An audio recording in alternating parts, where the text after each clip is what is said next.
The Daily Bread Bible Study is back. We are looking at day 149 for Job chapters 9 through 12. Now, while this will be kind of brief as we just pull out some verses here in the discussion, we can kind of see the themes. Here in chapter 9, even with Bildad speaking hopeful words to Job, this really does not help the man. Job just does not see or understand what God is doing. In Job 9:11, he begins saying, "Look, he passes by me, and I do not see him. He moves on, but I do not perceive him. He snatches away. Who can stop him? Who will say to him, 'What are you doing?'" Statements about what Job sees God doing includes in verse 17, "He crushes me with a tempest and multiplies my wounds without cause." In verse 22, "It is all one, therefore I say, he destroys both the blameless and the wicked." And then in verse 24, "The earth is given into the hands of the wicked," mainly God's permission to let Satan test Job. Job fears that appealing to God, who is allowing the suffering to happen, might even be taken as sin, in Job 9:29 saying, "I shall be condemned.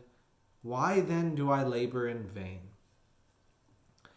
Continuing on in chapter 10, "If I am righteous, I cannot lift up my head, for I am filled with disgrace and look upon my affliction," as it says in Job 10:15. And in verse 20, "Are not the days of my life few? Let me alone that I might find a little comfort." Now, Zophar is not going to let him have comfort. Zophar begins to speak in chapter 11 in verse 6 saying, "The good news is that God would tell you the secret of wisdom, for wisdom is many-sided." The bad is that in verse 6 also, "Know then that God exacts of you less than your guilt deserves." Wow. What a statement from Zophar. God exacts less than you deserve. Wow. That's a great thing to say to somebody who's suffering, right? No, terrible. He begins a lecture on the wisdom of God in verse 13. "If you direct your heart rightly," which... does this assume that Job is not directing his heart rightly towards God?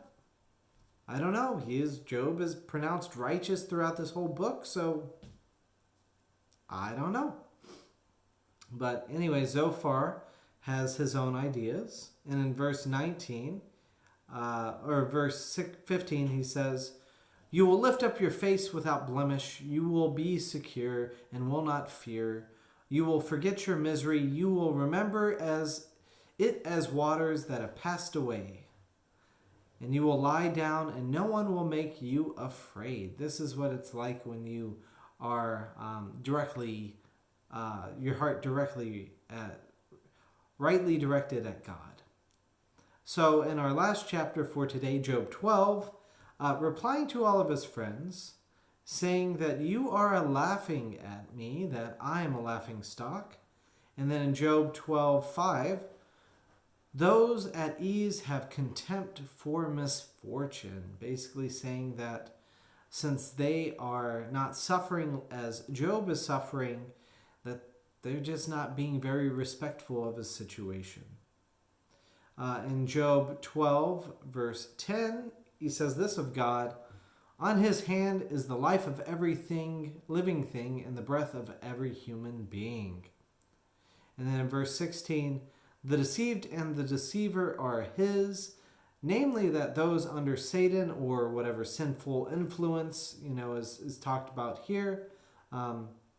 Is that Satan and sinful influence itself? Well, anyways, it's a little confusing since the deceived and the deceiver are kind of connected there. But in Job 12:23 it says, "He makes nations great, then destroys them. He enlarges nations and then leads them away." This is exactly what happened for the kingdoms of Judah and Israel, that they followed God very closely. They were raised up and then they were taken away as well too. So all of these things, in some sense, will come to pass. They will live their time and their moment and then pass on. The main thing is, how does that relate to our relationship with God? Well, we will discuss more of that next time.